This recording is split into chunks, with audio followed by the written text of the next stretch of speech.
este taller vamos a ver El Calibán y la Bruja, es un texto de Silvia Federici.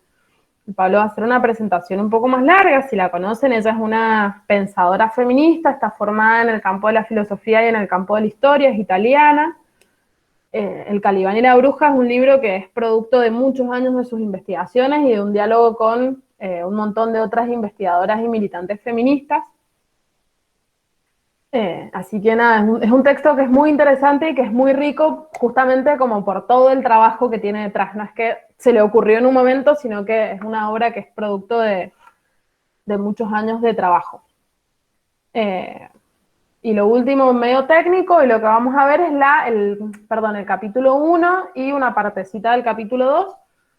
La introducción se las dejamos por si la quieren leer. La introducción está muy bien hecha, es para mí impecable como está escrita y es como una especie de síntesis de lo que ella después trabaja en todo el libro. Lo otro que iba a decir, que me olvidé, es que en nuestros talleres no trabajamos con la obligación de la lectura. Está buenísimo que si les pica, lo leen, que si tienen ganas y demás, lo vayan leyendo, pero que no sientan que si no pude leer, no puedo asistir al taller, ¿no? O como si no pude leer, no puedo opinar, no puedo preguntar, no, nada que ver. Las experiencias de lectura son como súper singulares. Entonces, si alguien quiere leerse todo y leer antes de cada encuentro, buenísimo. Si alguien no quiere leerlo, también buenísimo, ¿sí? Ahora sí, Pablis. Bien, buenísimo.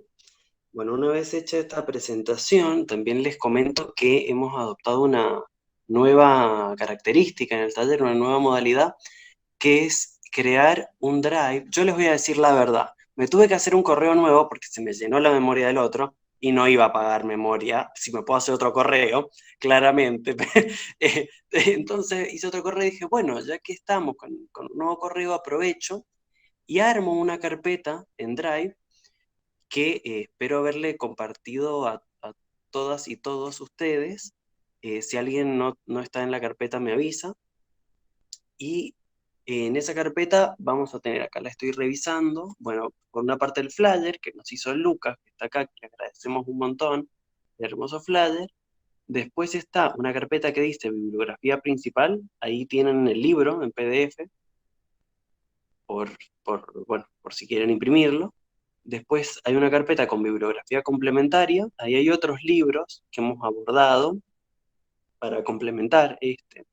Está, bueno, la invención de la cultura heterosexual, está Brujería y Contracultura Gay, está La Cosa y la Cruz, y puso un libro de Federici que encontré hace unos días en internet sobre la política y lo común, que también lo dejé subido ahí, bueno, lo encontré hace poquito, no lo he leído, pero bueno, se lo dejo por si les interesa. Y después, por otra parte, en los Word que están sueltos en la carpeta, van a encontrar uno que se llama Sobre Nosotros. Ahí, bueno, les contamos quiénes somos un poquito, qué vías de comunicación hay.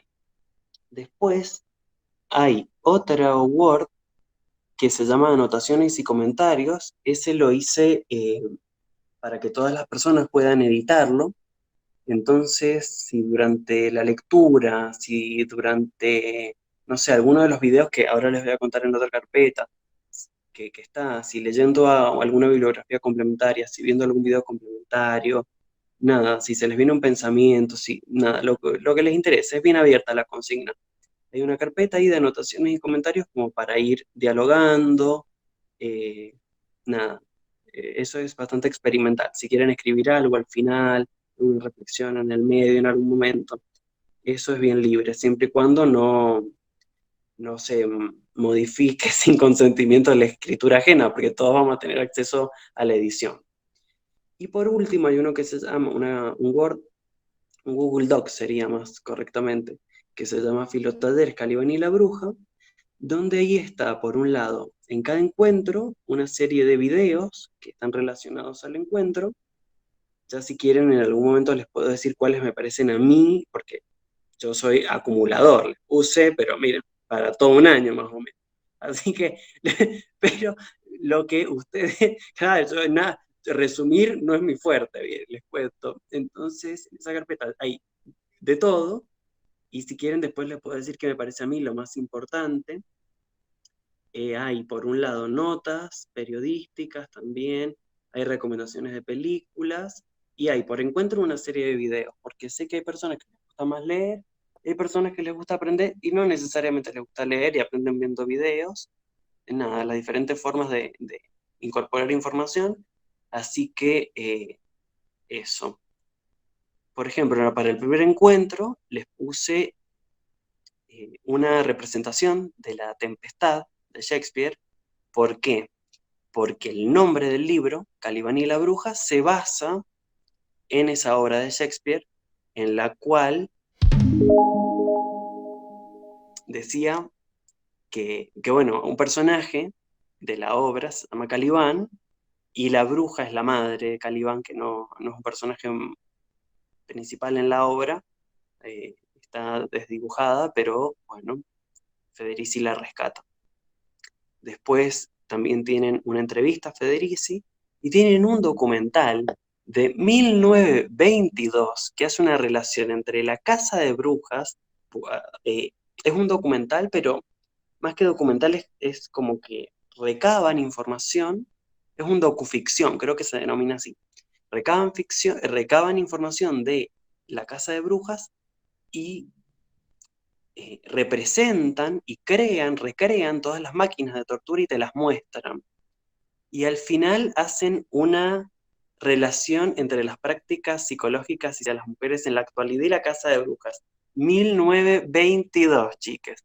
Es en blanco y negro y es largo, pero tenemos que entrenar la concentración, tenemos que entrenar la atención y tenemos que, me parece a mí, abandonar la subjetividad en la que nos van metiendo a poco de la inmediatez y de ver una historia tras otra en Instagram y de todo eso que nos fragmenta y no nos habilita a tener pensamientos largos, concisos, continuos.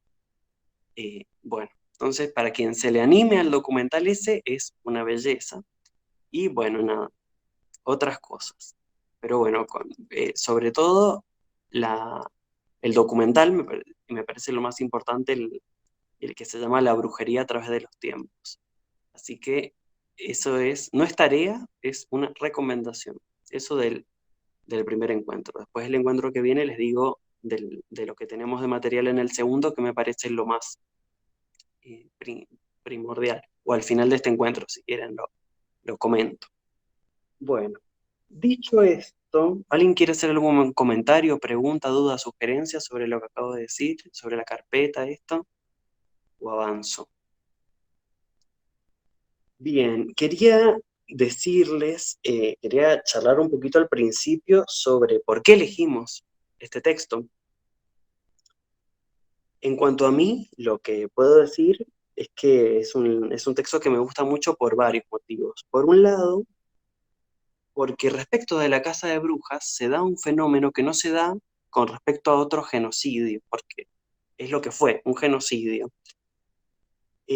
Otros genocidios no tienen la característica de este, que es que este es un genocidio ampliamente caricaturizado, ampliamente banalizado, ¿no? Digo, por ejemplo, hace unos años, cuando quizá éramos adolescentes, o no tan adolescentes, algunos de nosotros, daban una serie en la tele, que ¿cómo se llamaba? Sabrina la bruja adolescente, ¿se acuerdan de Sabrina la bruja adolescente? ¿Cómo se llamaba el gato de Sabrina? Salem, ¿se acuerdan? Bueno, ¿qué hubo en Salem? Una casa de brujas. Imagínense ahora que hay una serie que se llama Sabrina la judía adolescente, hay una serie que se llama Sabrina la judía adolescente y el gato se llama Auschwitz. Me parece que los productores dirían, che, se te fue la mano, ¿no? Como, no estaba piola ponerle Auschwitz al gato. Bueno, acá le pusieron Salem con total impunidad. Hago la comparación para que se vea cómo ciertos genocidios, y ya podemos pensar después por qué, tienen repercusión y otros no, ¿no? Como la representación o la validez que se le da a algo es política también, ¿no? En este caso, el genocidio de mujeres y de disidencias, porque ya vamos a ver también, ya estoy haciendo spoiler, que es un genocidio de mujeres principalmente, sí, no se niega eso, pero también, y esto aparece en todo el primer capítulo, aparecen los homosexuales, los homosexuales, los homosexuales. Lo que aniquilan al fin y al cabo son modos de vida, más que una cierta genitalidad, ¿no? Dice la Dania, había una peli también que se llamaba Las Brujas de Salem, sí. Entonces decía, ¿por qué? Para no hacer de Federici una TERF, ¿no? Porque no creo que esa sea su intención. Una TERF, para quienes no necesariamente lo sepan, es un tipo de, una línea del feminismo que es feminismo trans excluyente, bueno, que es biologicista y bueno, tiene una serie de problemas a los que desde acá no adherimos, desde este espacio. Bueno, decía entonces. Me parece que por un lado, La Casa de Brujas es un genocidio caricaturizado y banalizado y que este libro viene a interpelar eso también. Por otro lado, este libro desmitifica algo, una cierta imagen popular o una cierta imagen generalizada, que es la de que la Edad Media fueron 1000 años en los que no pasó nada, ¿no? Hay una imagen colectiva, una representación colectiva que indica que fueron 1000 años en donde la gente no hacía nada. Y lo que muestra Federici es que eso que nos enseñaron no fue así, fue un periodo de muchas revueltas, fue un periodo de inestabilidades políticas, de revueltas, como decía, de movilizaciones sociales, no fue un periodo, no aceptaron así nomás ni la aparición del capitalismo al final de la Edad Media, ni las imposiciones de la Iglesia cuando surge como, no la Iglesia primitiva, no el cristianismo primitivo, mejor dicho, sino cuando se institucionaliza como religión oficial de Roma, ¿no? Eso por otro lado. Y lo tercero que me parece muy importante para que aporte este libro es que nos muestra que nuestro mundo, el mundo occidental, en el que vivimos, no es concebible, no se comprende sin tres pilares mínimo, ¿no? Tres pilares que aborda acá, pero mínimo. Después se puede complejizar aún más.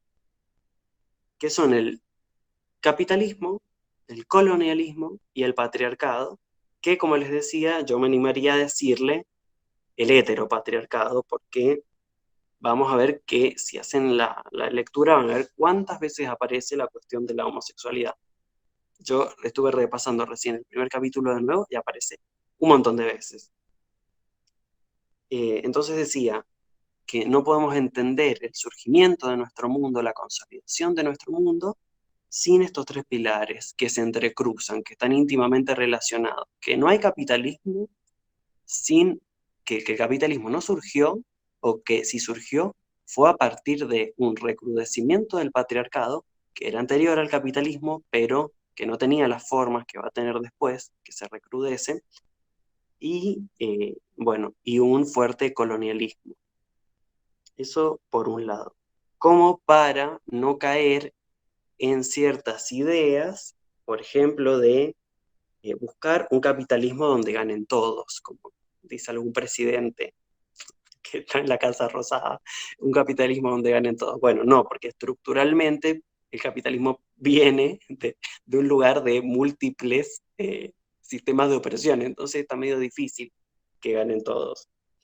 Y ligado a esto, la idea de que puede haber un capitalismo con rostro humano, ¿no? Bueno, yo diría con rostro humano, demasiado humano, para citar a Nietzsche, ¿no? Como, bueno, sí es demasiado humano, más que con rostro humano.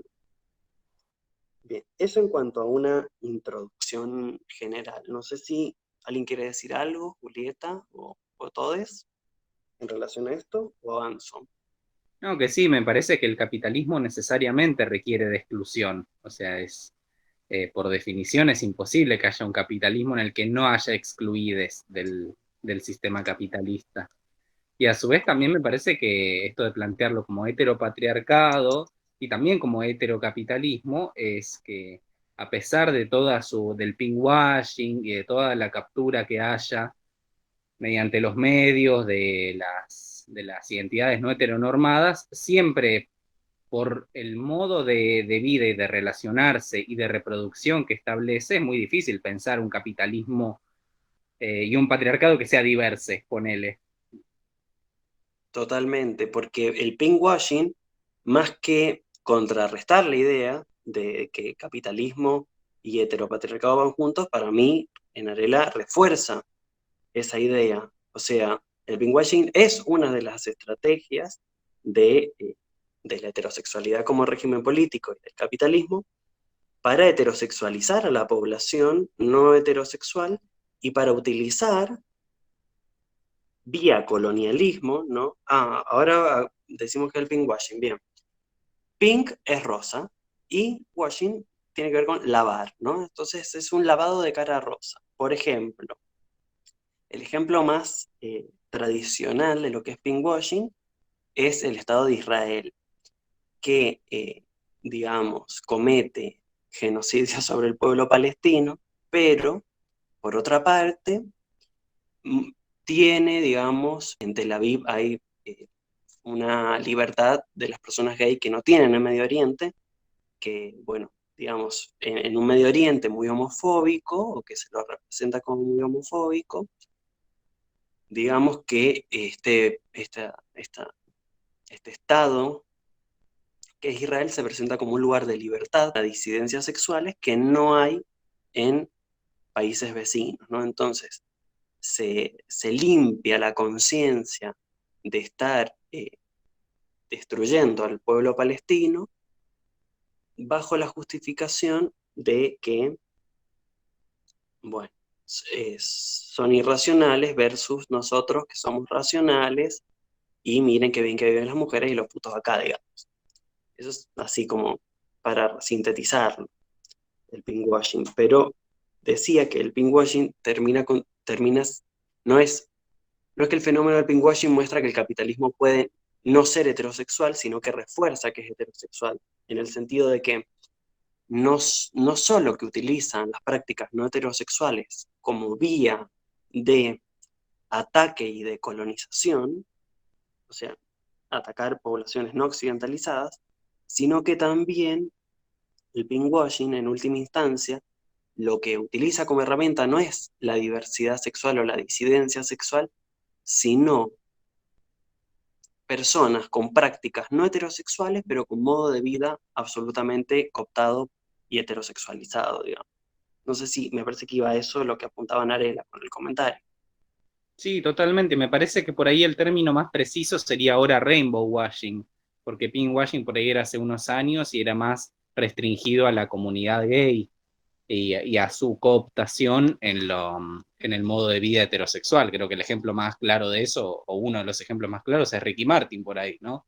Que tiene pareja monogámica, hijes, qué sé yo, alquiler de vientre, todo eso. Sí, sí, o sea, que te muestran que van instalando en las personas no heterosexuales un modo de vida. Sí, la publicidad de Sprite, exactamente. Sí, es eso. Bien, pero para no desviarme, vuelvo a Federici. Les decía entonces que heteropatriarcado, colonialismo y capitalismo, este libro nos invita a pensarlo juntos, estos tres elementos. Y bueno, ahora lo que les voy a contar es un poquito del título del libro, que como les decía, se basa en La Tempestad de Shakespeare. ¿Alguien vio la obra? ¿Alguien leyó La Tempestad? ¿La vieron? Es la última obra de Shakespeare.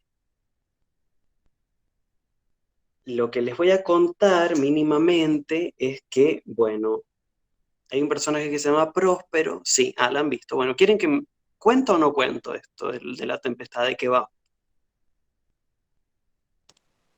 Sí. Sí, bien. Si no le molesta a los demás, a mí me gustaría. Sí. Bien, bueno, cuento un poquito de La Tempestad. Se trata de Próspero, que es el duque de Milán, que se dedica a la lectura, ¿no? Está muy metido en la lectura, en los libros, y es traicionado por su hermano, Antonio, Y bueno, medio que lo salvan y lo llevan en un barco, qué sé yo, se termina salvando, no lo matan y termina en una isla. Cuestión que aprende magia Próspero y cuando van en un barco los traidores, que son tanto el hermano, que se autoproclama duque de Milán, como el rey Alonso de Nápoles, que es el otro que lo traiciona, estos iban en barco, creo que volvían, no me acuerdo bien, pero creo que volvían del casamiento de la hija del rey, que se llamaba Claribel.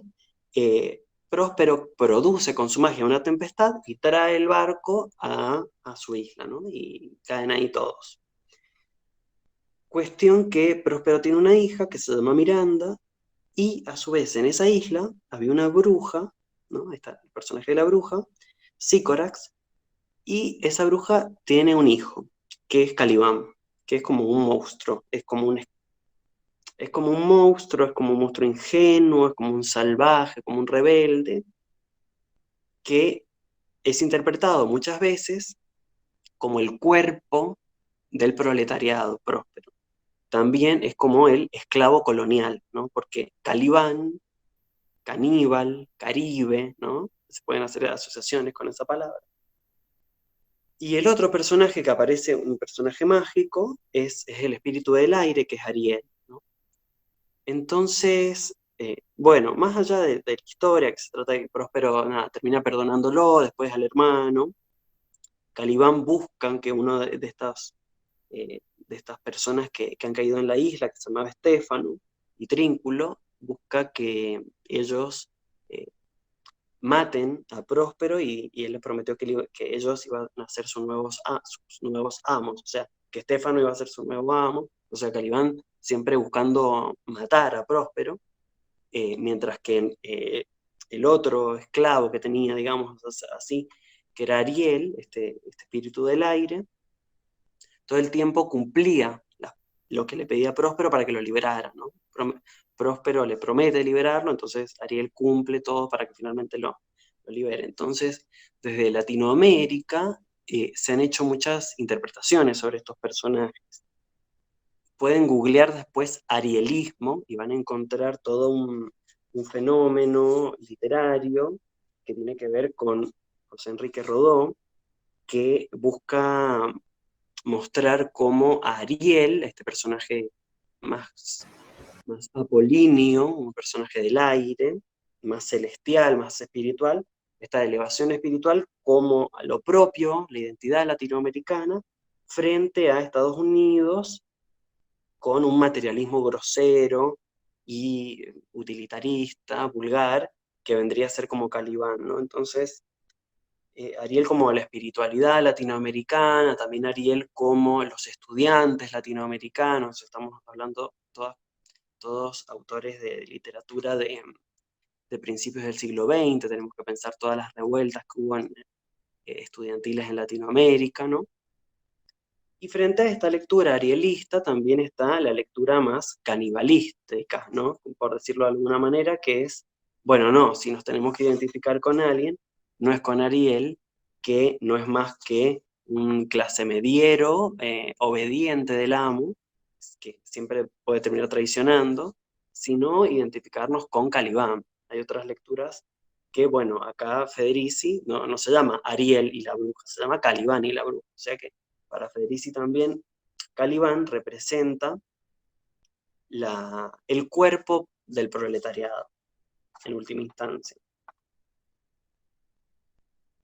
Bien, eso así como brevemente. O sea, hay más cosas, como que Próspero le da la voz, o la lengua, el Calibán, y al principio tienen buena relación, hasta que Próspero lo acusa de querer violar a su hija, a Miranda. Entonces, a partir de ahí lo empieza a tratar muy mal y esto se puede asociar a la fantasía del blanco, de la violación de la hija de la blanca respecto del negro, del extranjero, ¿no? Bueno, en fin, hay múltiples interpretaciones de la obra, pero la que vemos en Federici es pensar, por un lado, el Calibán como el cuerpo del proletariado. No sé si se entendió la obra, si fue muy rápido. Pasa que no me quiero detener mucho en eso para que no nos ocupe el tiempo, porque tenemos muchas cosas más que decir. Pero bueno, eso sería un poco la historia. Tampoco es que pasa mucho más. Los perdona después. Nada, cuando se entera que Calibán los quiere traicionar, se vuelve a enojar, pero al final termina todo bien, digamos. No terminan todos muertos como en Hamlet, digamos. Bien, volviendo entonces al libro de Federici. Este libro tiene tres ejes de análisis, 3 herramientas teóricas para analizar. Ah, y Juli, ya si querés ir poniendo el power, esto ya está en el power, por favor. Por un lado, Federici va a tomar, como decía la Julia, el feminismo, es una autora feminista. Por otro lado, la otra gran herramienta teórica que toma es Foucault. Y en tercer lugar, Marx, ¿sí? Por eso el libro, ¿cómo se llama? Mujeres, o sea, feminismo, cuerpo, análisis de Foucault respecto del cuerpo, y acumulación originaria, que es un concepto de Marx que aparece en el capítulo 24 del Capital. Decía que tiene entonces 3 ejes de análisis: marxismo, Foucault y feminismo. ¿Y para qué? ¿Con qué objetivo? ¿Para qué va a utilizar estas herramientas?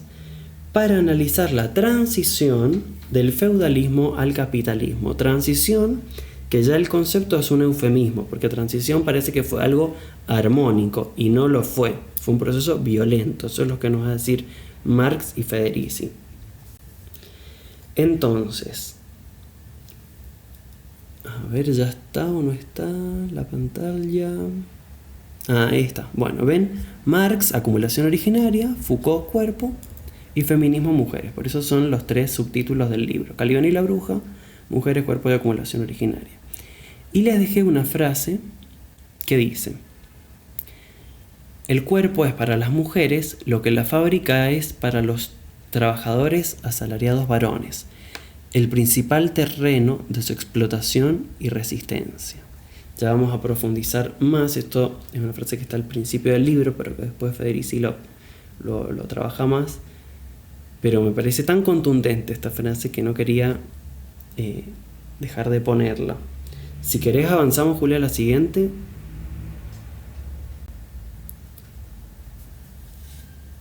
Bien.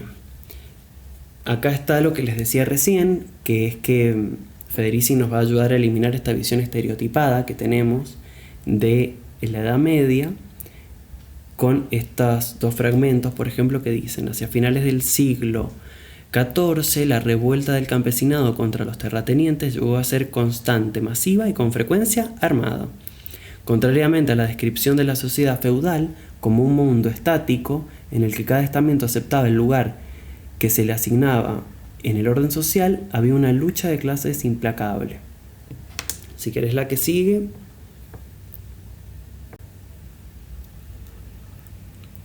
Bien, acá está uno de los 3 ejes de análisis de Federici, que es el eje mujeres, que esto lo traje porque, claro, quizá cuando pensamos mujeres, pensamos en las mujeres de estas coordenadas temporales y espaciales, o sea, las mujeres de aquí y ahora, de Occidente, de 2020. Y en realidad, la mujer que está analizando Federici no es la misma que la que podemos pensar nosotros y nosotras. Dice: sin embargo, las siervas se diferenciaban menos de los siervos física, social y psicológicamente. Física, social y psicológicamente. ¿Por qué físicamente? Porque trabajaban en la Edad Media de la Tierra a la par que el varón. Social, porque su estatuto social no era tan diferente al del varón. Y psicológicamente, esa última también me interesa, digamos, la subjetividad, el psiquismo, que es parte de la subjetividad, se había configurado de un modo diferente. Lo digo porque vivimos en el paradigma, en el mundo de la epistemología de la diferencia sexual. Vivimos en un mundo que nos plantea que los hombres son de Marte y las mujeres son de Venus, de 2 planetas diferentes. Y ese modo de concebirnos es muy reciente.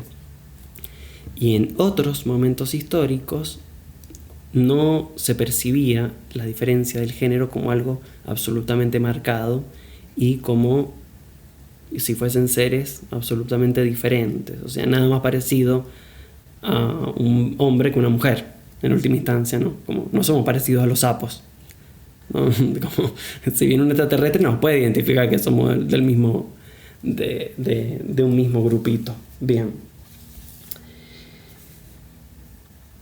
Digo algunas cositas más del capítulo 1 ahora.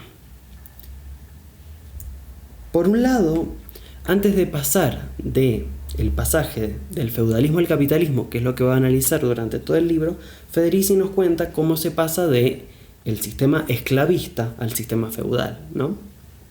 Se desmorona el sistema feudal y en los siglos 5 a 7 se desmorona el sistema esclavista y en los siglos 5 a 7 aparece este ordenamiento feudal. ¿Qué pasaba? Los esclavos se rebelaban cada vez más y les comenzaron a conceder parcelas de tierra, por un lado, y por otro lado los campesinos libres estaban cada vez más arruinados, por un lado por el trabajo esclavo que los perjudicaba y por otro lado por las invasiones germánicas. Entonces buscaban protección de los señores feudales, de los señores que van a ser ahora los señores feudales. Entonces hay como una homogeneización de esclavos y campesinos libres.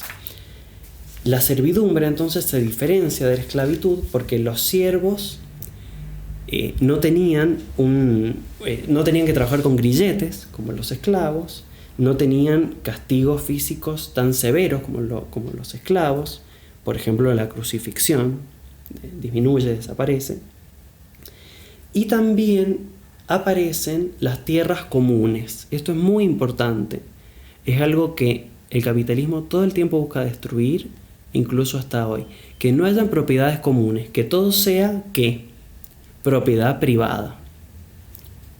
Eso en el capitalismo. Sin embargo, en la Edad Media aparecen las tierras comunes, que eran tierras que, como su nombre indica, podían hacer uso todas las personas.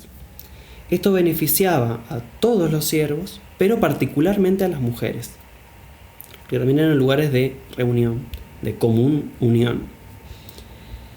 Entonces, esto en cuanto a la aparición del sistema feudal, ¿sí? Sabemos, antigüedad en Europa, siempre esto circunscripto a lo que hoy denominamos Europa. No tuvimos Edad Media, digamos, acá. Entonces, antigüedad, sistema esclavista. Edad Media, sistema feudalista. Y lo que va a analizar el libro entonces es la transición de este sistema feudal a la modernidad capitalista occidental. Decía entonces que durante la Edad Media aparecen movimientos heréticos, herejes, cuya etimología está vinculado a elegir, hereje, elegir. Los movimientos heréticos, que ahí les puse una lista por si quieren indagar después de qué iban cada uno: cátaros, valdenses, Hermandad del Espíritu Libre. O sea, a mí viene alguien y me dice la Hermandad del Espíritu Libre y yo compro. O sea, con ese nombre me encantó, compro. Anabaptistas, bueno, había mucho de esto. Lo interesante de estos movimientos es que eran movimientos de protesta, más que reformar la ortodoxia cristiana, más que reformar los dogmas, mejor dicho, buscaban socavar la hegemonía política, o sea, iban a por el poder, buscaban crear una nueva sociedad. No era solamente si Jesús era hijo de Dios o no, iba por otro lado, era una cuestión política. Intentaban crear una nueva sociedad, estaban muy bien organizados para sostenerse, por ejemplo, materialmente, para difundir las ideas y también para la autodefensa. Eran redes de apoyo estos movimientos heréticos. Y eran, como les decía, movimientos de protesta que criticaban la opulencia del clero, porque aparecen todas las indulgencias a cambio de dinero. Entonces, bueno, aparece una fuerte crítica al clero por la opulencia, por todas estas indulgencias. Y, por ejemplo, están los cátaros. Los cátaros, amo a los cátaros. Ustedes saben que las cruzadas que se hicieron en Europa contra el Islam fueron también, no solo fueron contra el Islam, sino que hubo cruzada al interior de Europa contra los cátaros. O sea, buscaron aniquilar a los cátaros, le mandaron una cantidad de ejércitos increíbles para destruirlos. Los cátaros eran un grupo, una comunidad donde había una gran igualdad entre varones y mujeres. Eran una comunidad que estaba en contra de la guerra, en contra de la pena de muerte, a favor de la tolerancia religiosa. O sea, los judíos, que tampoco la estaban pasando muy bien en la Edad Media, que digamos, muchas veces estaban en los mismos lugares que los cátaros, porque tenían tolerancia religiosa, eran un lugar de refugio, y de hecho parece que la Kabbalah o la Cábala surge de la interacción de estos dos movimientos, del judaísmo y del catarismo. Eran vegetarianos los cátaros y rechazaban el matrimonio y la procreación. No me digan que no era gente muy interesante los cátaros. Bueno, lo máximo los cátaros. Lamentablemente forman parte de los derrotados de la historia, pero no fueron derrotados sin dar lucha y mucha. Porque, como decía, el cuerpo de la mujer no era diferente o tan diferente al cuerpo del varón como posteriormente se instauró. Entonces iban todos a luchar ahí. Además, las armas con las que trabajaban en el campo eran armas, no eran solo herramientas, como justamente digo. No eran solo herramientas, sino armas. Entonces, había con qué, digamos. Tenían con qué resistir. Y el último elemento que les quiero traer del primer capítulo es sobre la peste negra. Y esto lo vinculo al antinatalismo de los cátaros porque tiene que ver. La peste negra se da entre 1347 y 1352.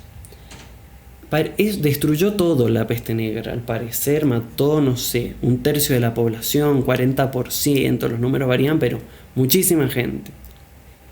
Dicen 30, 40% o incluso más. ¿Esto qué provocó? Bueno, por un lado, al haber menos trabajadores, el trabajo estaba cada vez mejor pagado. Había que atraer a esas personas, ofreciéndoles mejores salarios o mejores remuneraciones. ¿Y qué ocurrió? Como el cuerpo, ahí está el otro eje, mujer, cuerpo, como el cuerpo no estaba domesticado, no estaba domesticado y acostumbrado al trabajo tal como lo conocemos hoy, que eso es efecto de la disciplina que va a trabajar Foucault. Más adelante lo veremos, pero como el cuerpo no era el mismo que el cuerpo que tenemos ahora, era un cuerpo social mucho más proclive a la vagancia, al vagabundeo, a la mendicidad, a rechazar el trabajo. Y en un momento donde había pocos trabajadores y se les estaba pagando mucho, necesitaban aumentar la cantidad de trabajadores. Entonces surge toda una serie de leyes para condenar la vagancia, la mendicidad, el vagabundeo y el rechazo al trabajo. Acá comienza esta cacería sobre el cuerpo, esta domesticación del cuerpo para construir al trabajador asalariado. Hay que construirlo. Porque habían pocos trabajadores por la peste negra.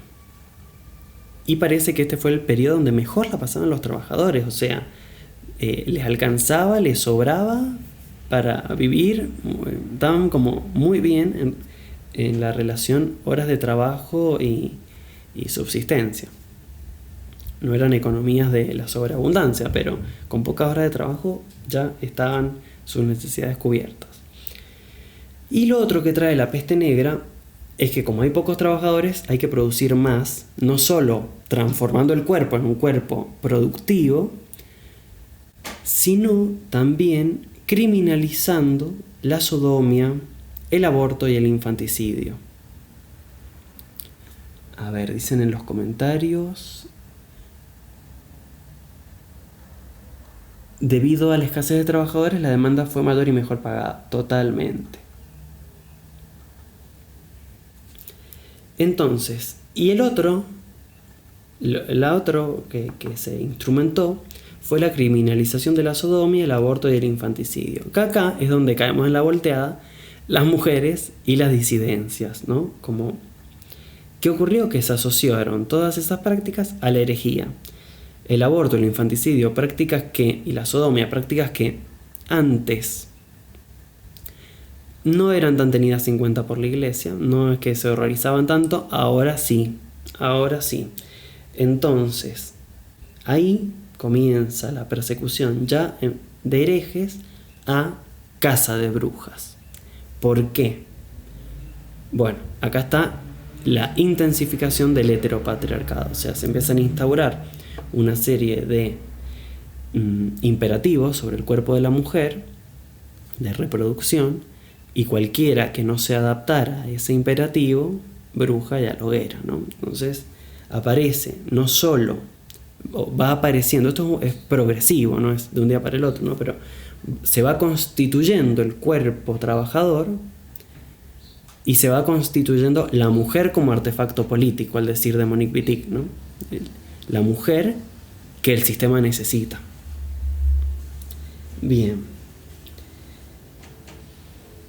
Hasta acá un poquito de lo que iba a traer yo del primer capítulo. Una cosita más y ya la dejo a la Juli, que es que, como les contaba, durante la Edad Media hubo grandes movimientos de resistencia, de lucha, donde las mujeres estaban a la par del varón, porque su cuerpo, como les digo, no estaba tan diferenciado.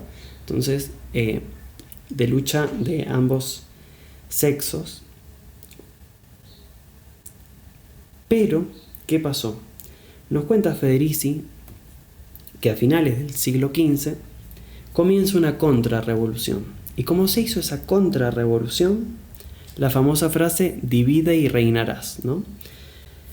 Se empezó a permitir, eliminaron el delito de violación de mujeres siempre que las mujeres fueran de clase baja. Y esto, entre otras legislaciones, fue destruyendo la solidaridad entre varones y mujeres proletarias, ¿no? Lo que van a ser proletarios, ¿no? Mujeres y varones de clase baja, digamos, mejor. O sea, esa alianza, esa no diferenciación sexual y esa lucha común perdura hasta nuestros días. Esa legislación, ¿en qué sentido, Juli? Nada, era como un simple comentario, pero un poco casi no está del todo, o sea, si bien legalmente estaría penalizado, la verdad que las violaciones a las mujeres pobres son bastante poco condenadas. Totalmente. Bueno, el típico caso, la empleada doméstica que se queda embarazada del hombre de la casa en la que trabaja, y cómo van a creerle, ¿no? O la piba que abandonó el secundario, la mala víctima, digamos. Totalmente. Fiestera.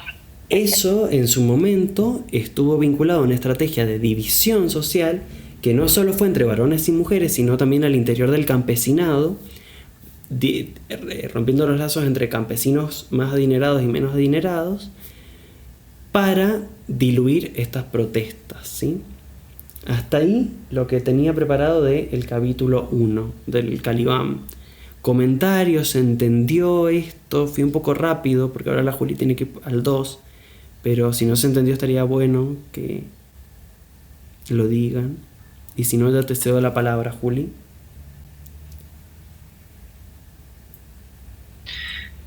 Y hay hartas cosas que comentar. ¿Ya? Hay hartas cosas que comentar. En primera, claro, nosotros pasamos desde una época antigua y esa transición que se da, que como tú dices, no sé si podríamos llamarlo transición, tenía distintos elementos que no solamente se daban en agrupaciones llamadas herejes en ese tiempo. Cuestiones como el derecho a la tierra o el derecho de propiedad no eran ajenas a las mujeres, ¿ya? En tiempos previos a esta explosión o estos primeros momentos del capitalismo. Se fueron quitando, ahí sí, progresivamente, como básicamente una necesidad de mantener el poder de estos grupos ya que ya estaban establecidos como dominantes. Y fue entonces donde cada vez se empezaron a quitar los derechos a ciertos grupos, que en este caso fueron las más perjudicadas, las mujeres, y el hombre puesto a trabajar como esclavo casi, para poder asegurar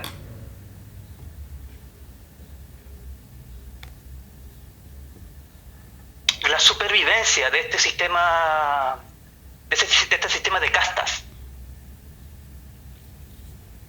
Totalmente, y ya vamos a ir viendo cuando avancemos un poco más cómo hay una correlación entre mujeres y tierras comunes, cómo beneficiaba mucho más a la mujer la existencia de tierras comunes en momentos de salario diferenciado, ¿no? Claro, o sea, dentro de todo este periodo se fue vinculando directamente todos los elementos que iban a perjudicar el sustento de este sistema con la mujer, con la figura de la mujer. Ya cuestiones como el tema de la libertad de la tierra, la libertad de decisión, la libertad de creencia, porque básicamente todos los grupos ajenos a la ideología hegemónica eran herejes, ¿ya? Y bueno, no sé, creo que estoy redundando, perdón. No, está bien, estamos pensándolo, sí.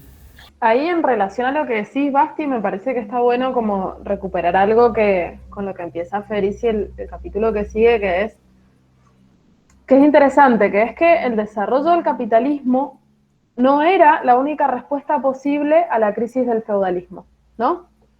O sea, como que todo esto que fue sucediendo, no es que había un gran plan macabro para instaurar el capitalismo, porque nada, no se podía ni siquiera pensar, pero sí que fueron respuestas que empezó a construir, a dar la clase dominante como salida de esta crisis en la que había entrado el feudalismo, ¿no? En la que, como les decía el Pablo, o sea, en el periodo de la peste negra, el precio del salario real se duplicó, o sea, aumentó un 100%, una locura, digamos, como...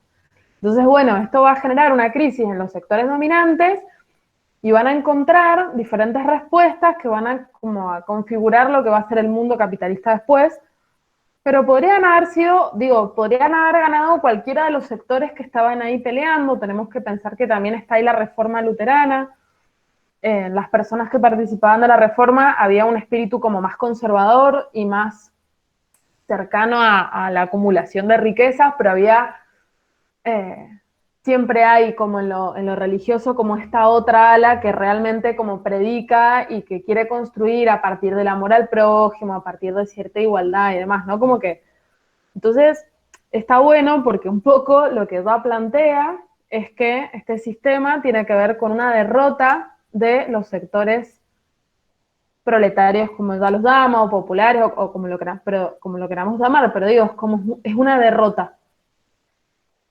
Y esto nos corre, está buenísimo, porque nos corre de esta visión que tenemos como tan lineal de la historia.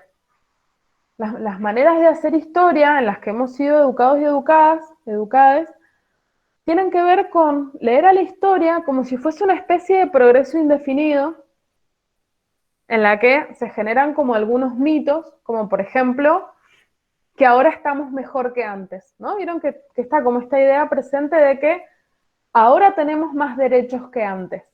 Ahora las mujeres tenemos mayor acceso a cosas que antes. Y son afirmaciones que está bueno, más que asimilarlas así críticamente, empezar a colgarles los signitos de pregunta alrededor, ¿no? ¿Realmente es el mejor momento histórico para las mujeres?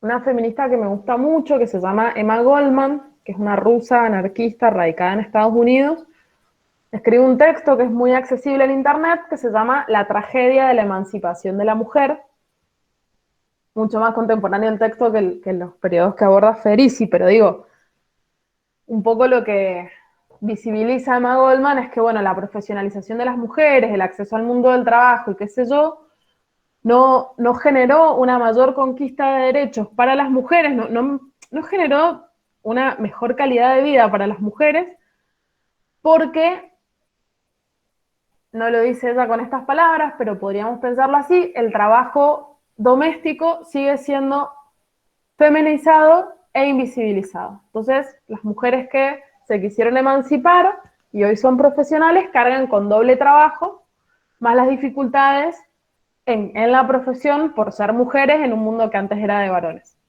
Esto como dato de color, no es como lo central de lo que venimos a exponer, pero sí me parece que está bueno poder pensar esto, ¿no? Que no estamos en el mejor momento de la historia posible y que tampoco globalmente lo podemos medir, ¿no? Sino que, bueno, en algunas cuestiones es como que hemos avanzado en algunos derechos, en algunas conquistas, y en otras cuestiones quizás hemos retrocedido.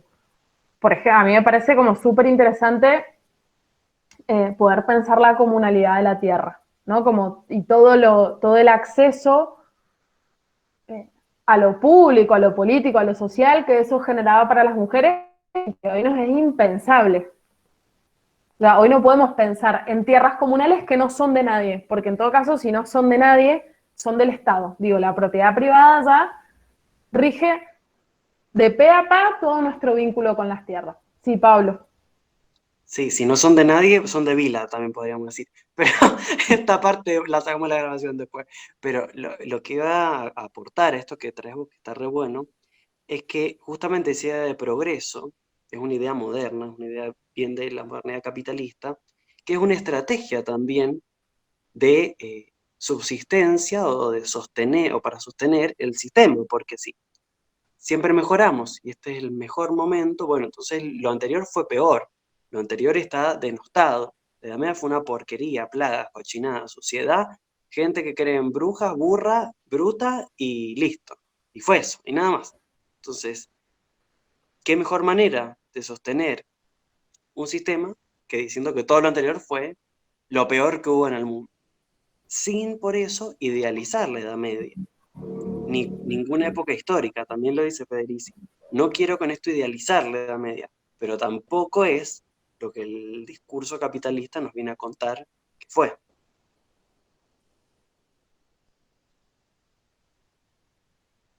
Sí, tal cual. De hecho, un poco hay que poder pensar que el capitalismo ha sido siempre muy hábil en la construcción de los relatos históricos y eso hace que no podamos, eso nos hace sentir que siempre que luchamos estamos casi empezando de cero, ¿no? Como que se reeditan las luchas todo el tiempo y en realidad hay un montón de gente atrás nuestro que ha venido peleándola un montón, pero que es invisibilizada porque el relato se va construyendo de otra manera, ¿no? A mí siempre me gusta contarlo, el feminismo en Argentina aparece claramente y como feminismo anarquista, entre otras vertientes, a finales del siglo XIX. Entonces no es que somos nosotras unas lúcidas las que ahora estamos dando vuelta a todo, sino que es un movimiento que viene desde hace un montón y que ha tenido como sus momentos más álgidos y momentos como más bajos, pero ese movimiento está. Claro, Martí, es una herramienta legitimadora por parte de los sectores dominantes. Yo creo que por eso son tan interesantes las teóricas feministas que son historiadoras. Porque ahí como que hay un entronque para mí precioso entre historia y filosofía que es, a la luz de la historia podemos pensar que esta no es la única manera de hacer las cosas, que esta no es la única manera de vivir, que esta no es la única manera de existir, sino que como hubo otras maneras de existir, podemos pensar otras maneras posibles, ¿no? Obviamente que no vamos a volver a exactamente como fue en otro momento, pero sí podemos decir, bueno, esta realidad que vivimos hoy no es la única realidad posible. Hay otras maneras de construir y de vincularse con la realidad. Bien, en el capítulo 2 vamos a ver ahora como solo una parte, la parte que viene la vamos a ver en el encuentro que sigue junto con el capítulo 3. Desde el título del capítulo dice la acumulación del trabajo y la degradación de las mujeres, construyendo la diferencia en la transición al capitalismo. vamos a hacer como un paréntesis sobre la palabra transición, que, como bien se dijo, no da cuenta de lo que fue el proceso, porque transición nos suena a, se juntaron un montón de señores feudales, acordaron, charlaron, conversaron, tomaron el té con galletitas y definieron cómo iba a ser el mundo después. Bueno, no fue, pero ni parecido a eso lo que sucedió. Y ahí un poco retomando lo que les decía recién, de historia, de las maneras de contar la historia, bueno, hablar de transición al capitalismo es una manera de generar una especie de inconsciente colectivo en la que pareciera que el capitalismo llegó como la mejor respuesta posible. Que el capitalismo vino a modernizar un modo de vida que estaba caduco, que, como decía el Pablo, se la pasaban creyendo en cualquier dios y en las brujas y en la astrología y en todas esas cosas terribles, y que el capitalismo entonces vino con su racionalidad y su progreso a sacarnos de esa oscuridad que era la Edad Media, ¿no? Entonces, está bueno como ponerlo un poco en cuestión. Ni la Edad Media fue tan aburrida, ni el capitalismo era tan bueno, ni era tan verdadera la ciencia que se instala. Claro, Sacha dice, o como algo natural. Claro, como una transición que se da como de la infancia a la adultez, por ejemplo, ¿no? Como que, bueno, crecemos. El capitalismo con su ciencia tan verdadera, sí. Para mí, yo insisto un poquito sobre este punto porque me parece que es re interesante como empezar a cuestionar cuáles son los modos de saber que nos parecen válidos y qué modos de saber no nos parecen válidos, ¿no? Como, porque muchas veces como que pareciera que la ciencia es realmente un avance de la humanidad. Y no es, o sea, ¿parecer en qué sentido, Basti? Parecer en cuanto a la percepción subjetiva de un conocimiento. ¿De eso estamos hablando? Sí. O sea, el conocimiento por sí mismo no tiene valor. No estaría afirmando eso, ¿sí? Lo que estoy diciendo es que se construye, o sea, junto con un modo de vida, o sea, podemos pensar al capitalismo como un modo de vida. Como modo de vida va a abarcar distintos aspectos. En el ámbito del saber, instaura un modo de saber, un tipo de racionalidad específico. El resto de los saberes es completamente deslegitimado. La Casa de Brujas tiene que ver con eso, con la aniquilación de toda una serie de saberes populares que no eran funcionales al desarrollo del capitalismo. Spoileo, esto después lo vamos a ver con el capítulo 3 sobre todo, pero, por ejemplo, para cualquier tipo de calendario, no sé, puede ser la astrología o el calendario maya, no importa, siempre van a haber momentos que son sagrados, o días buenos para una cosa y malos para otra, ¿no? Entonces, eso hace que no todos los días sean iguales, por lo tanto, que no todos los días sean aptos para trabajar, o que no todas las horas del día sean buenas para trabajar. El capitalismo necesitó destruir esos saberes para instalar la idea de que de 0 a 0 horas podemos trabajar en cualquier momento. ¿No? Como, y cualquier día del año, no importa si es un día sagrado, si es la festividad, si no sé qué. Entonces, esto no fue fácil de implementar, no es que dijeron un día de repente, bueno, listo, se acabó la joda, ahora van a trabajar todos los días. Hubo un montón de procesos de resistencia, hubo un montón de creencias, hubo un montón de subjetividades que se opusieron, entonces fue necesario instaurarlo. ¿Cómo se instauró? Lo que va a decir Federici es, siguiendo a Marx, es a través de la violencia.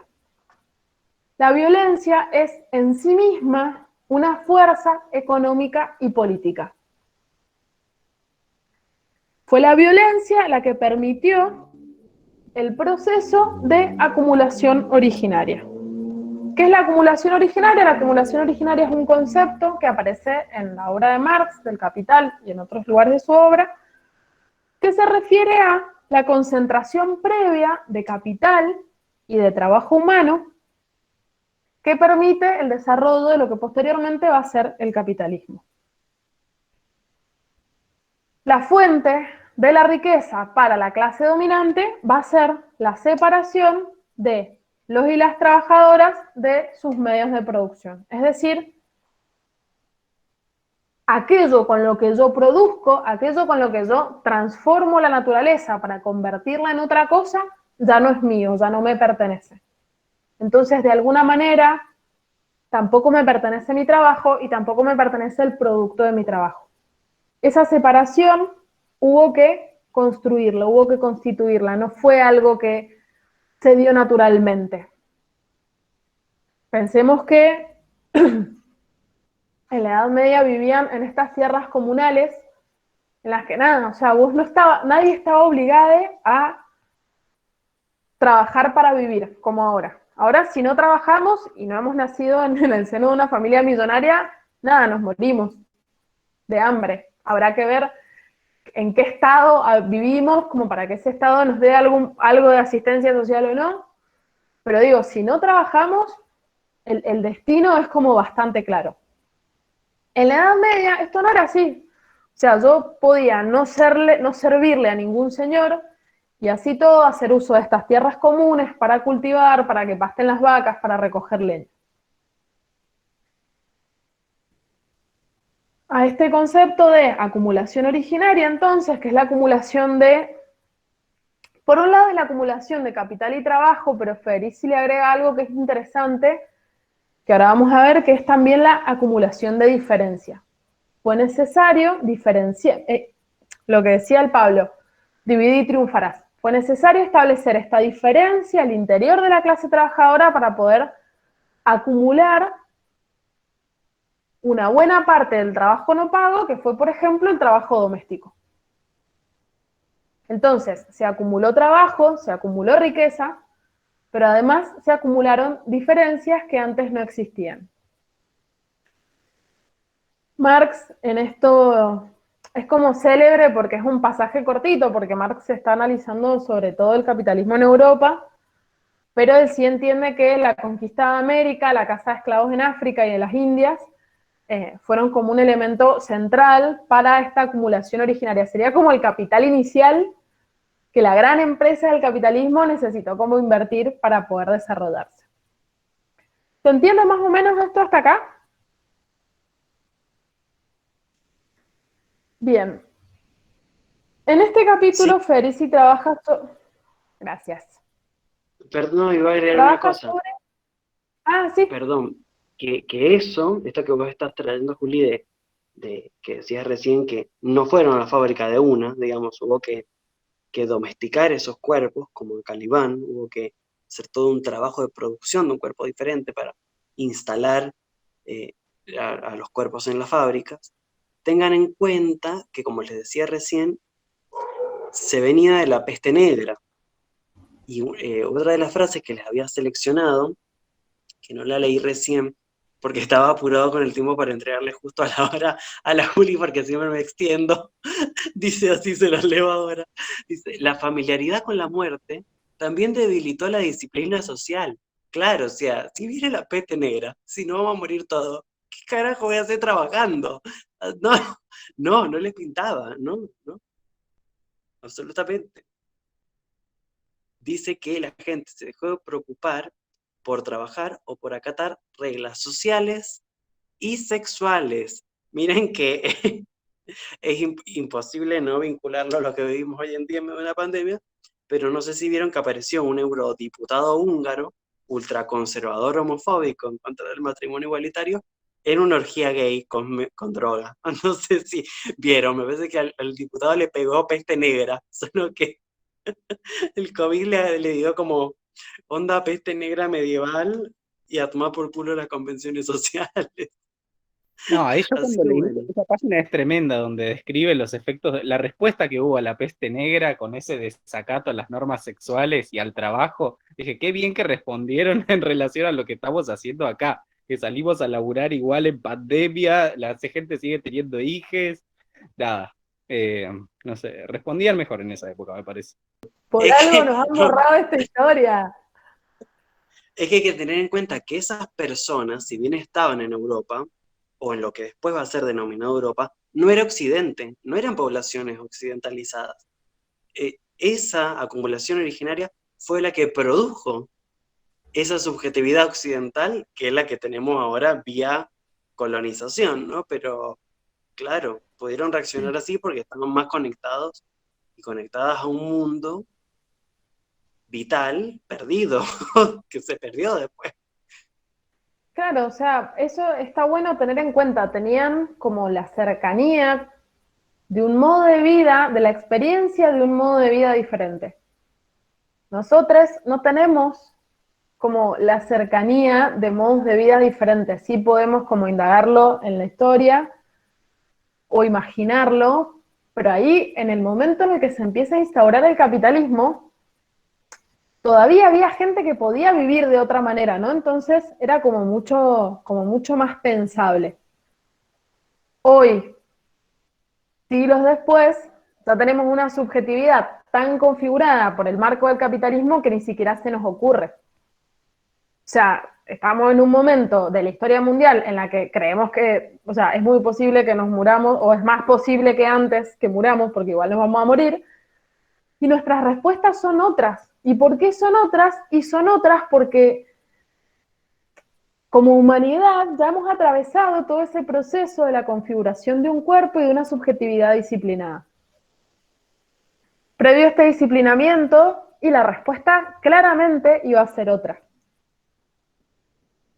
Y en ese sentido, insisto, con la cuestión de la violencia como fuerza económica y política, porque no había otra forma de instaurarlo, la gente no lo iba a aceptar libremente.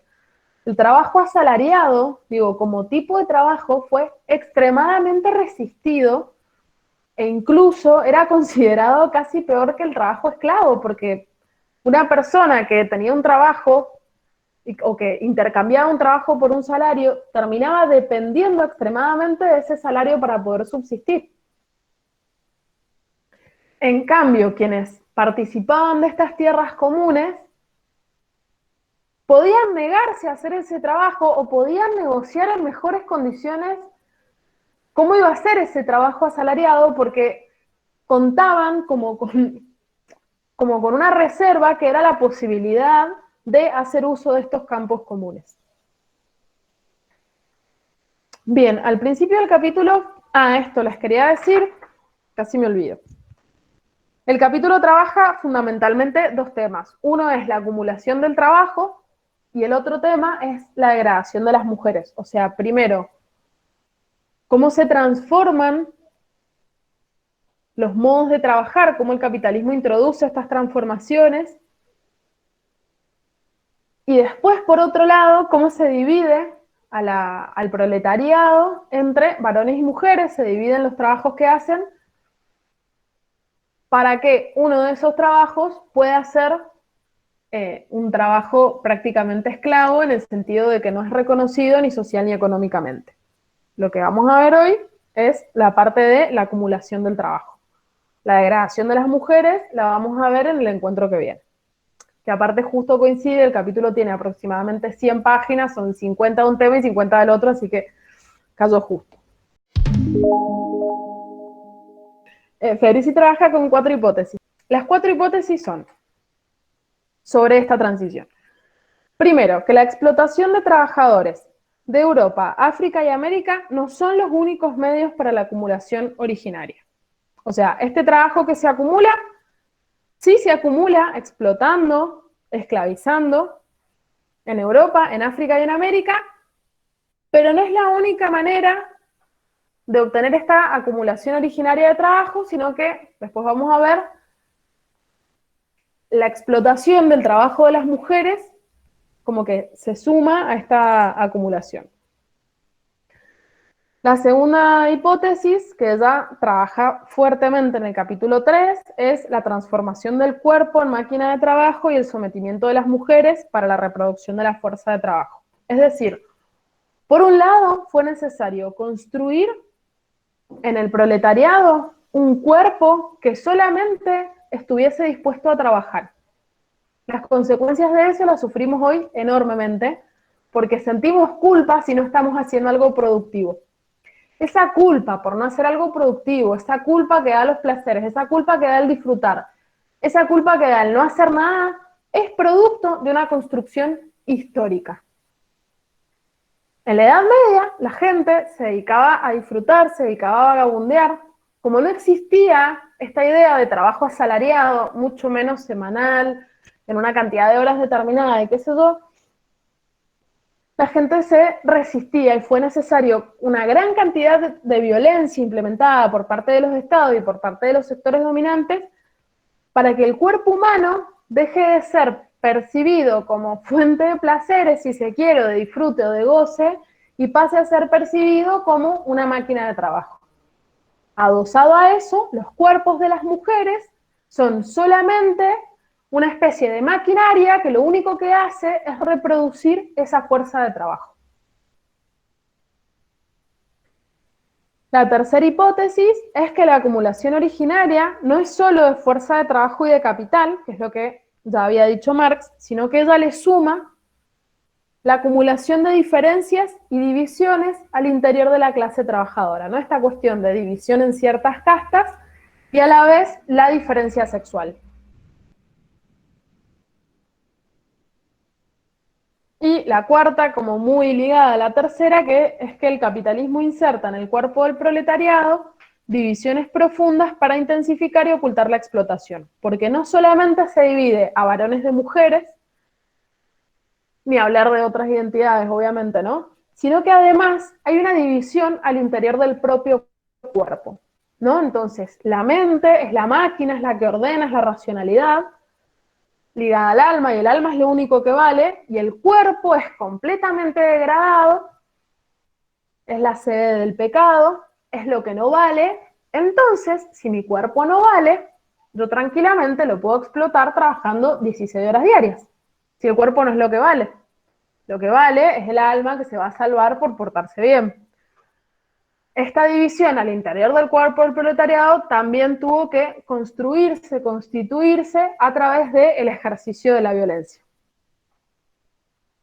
Un poco acá en lo que hemos podido como comentar del texto y del capítulo 1 y 2, me parece que está bueno como hacer una pausa y notar cuántas cuestiones hemos naturalizado que en realidad no son naturales. Porque la mayoría de las personas nos autopercibimos como si fuésemos mente por un lado y cuerpo por el otro. Y cuando queremos desandar esos caminos, pucha, cuesta. Es bastante difícil desarmar esta idea de que yo por un lado soy una mente que es más valiosa, más racional, más limpia, etc. Y por otro lado, no sé en qué otro lado, pero ¿no? Como que hacemos esta decisión del propio cuerpo. Y el cuerpo, bueno, no vale, no importa, ¿no? Es como que no es puesto en valor. Esta fantasía le sirve un montón al capitalismo, porque, vuelvo con esto, si nuestros cuerpos no valen, perfecto, pueden ser explotados tranquilamente, porque no es lo que vale, porque no es lo que importa.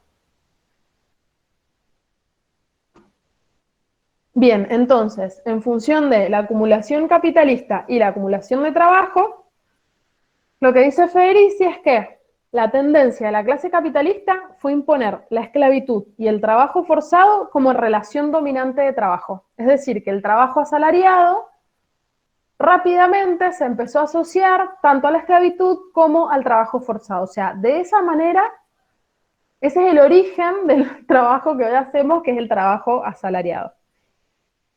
Esto, por supuesto, tuvo un montón de resistencias, de las que un poco habló el Pablo. O sea, la gente no aceptó esto tranquilamente, entonces fue necesario un enorme ejercicio de la violencia, como por ejemplo estas cruzadas al interior de Europa contra los cátaros, para poder superar estas resistencias y que el trabajo asalariado pase a ser algo tan parecido como lo es ahora al trabajo esclavo o al trabajo forzado. Y después, el otro elemento fuerte va a ser la privatización de la tierra. O sea, va a ser la introducción de distintas maneras, va a ser expropiación, van a ser cercamientos, va a ser encomienda en América, ¿no? Como que hubo distintas maneras de instrumentar la privatización de la tierra, lo cual generó justamente un disciplinamiento de los trabajadores porque de alguna manera los obligaban a aceptar este tipo de trabajo. Si antes la herramienta con la que contaban los y las trabajadoras era: yo no voy a ir a trabajar a tu campo porque para eso trabajo en el mío, está bien, solamente puedo cultivar papa, pero más o menos la puedo intercambiar en el mercado, y tengo una vaca, listo, yo no necesito, no estoy a la necesidad absoluta de un trabajo asalariado, así que no gracias, no me interesa tu paga.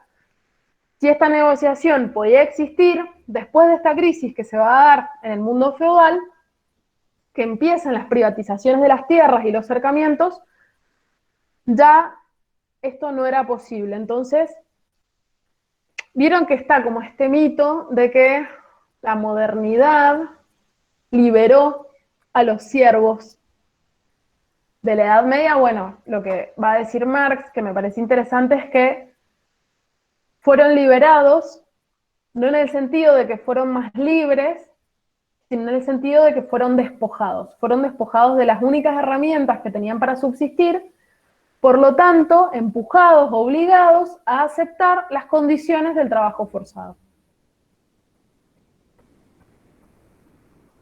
Sumado a esto, en el siglo XVI, ya un poquito más adelante, va a cambiar la manera de hacer la guerra, porque un poco los estados lo que empezaron a hacer, los pequeños feudos que había, era conquistar tierras para resolver sus crisis económicas. O sea, pensemos que el capitalismo no es que de un día para el otro se desarrolló, sino que se fue implementando. Entonces, ya cada vez van quedando menos como tierras comunales. Federici trabaja fundamentalmente sobre los cercamientos que se van a dar en Europa, que es básicamente este fenómeno por el cual los lores y algunos campesinos ricos eliminaban la propiedad comunal y expandían sus propiedades, ¿no? Es como que iban y cercaban y todo esto es mío, ¿no? Pero esto era parte del terreno, no, ya está, esto es mío. ¿Cómo garantizo que esto sea mío? Y tengo un ejército, vos no tenés un ejército. Si yo tengo un ejército y quiero que toda esta tierra sea mía, va a ser mía. Y el ejército la va a proteger, ¿no? Ese era un poco el acuerdo que había entre algunos sectores de la nobleza, del campesinado rico, con algunos sectores del ejército, ¿no? O sea, yo quiero extender la tierra, la extiendo. Contra esta idea de que, vieron que está muy, no sé, sobre todo en Argentina, de que hay familias que han trabajado un montón y por eso son millonarias. No, son familias que son millonarias porque expropiaron las tierras de los pueblos originarios que las habitaban. Esa expropiación no se hizo, che, me das tu tierra, te lo cambio por espejitos de colores. No, no eran pan salames, nuestro pueblo originario.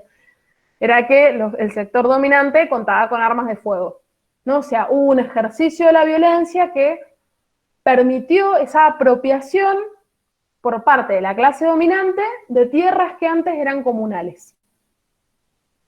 Entonces, hay una serie de consecuencias de estos cercamientos porque, por ejemplo, bueno, primero esto, los y las trabajadoras perdieron su principal herramienta de negociación frente al trabajo asalariado. Se sustituye el uso colectivo de la tierra por la propiedad individual y la ocupación aislada, es decir, se empieza a dinamitar, se empieza a romper, a resquebrajar este tejido comunal que existía.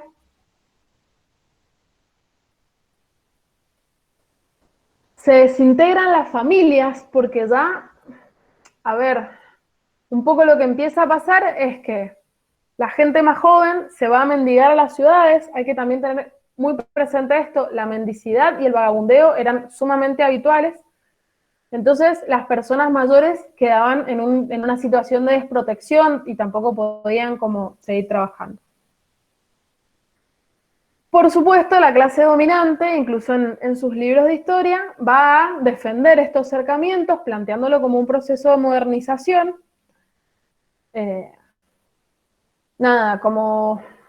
Como que se hizo crecer la producción agrícola, como que hubo una especie de eficacia, eficiencia agrícola, porque al cercar los campos, los señores feudales los trabajaban mejor. Bueno, esto es irreal. Y supuestamente esta modernización iba a traer también como beneficios para todo el mundo. Bueno, la realidad es que no hubo evolución, como dice la Dani. Generó una dependencia nunca antes vista de los y las trabajadoras de la situación salarial,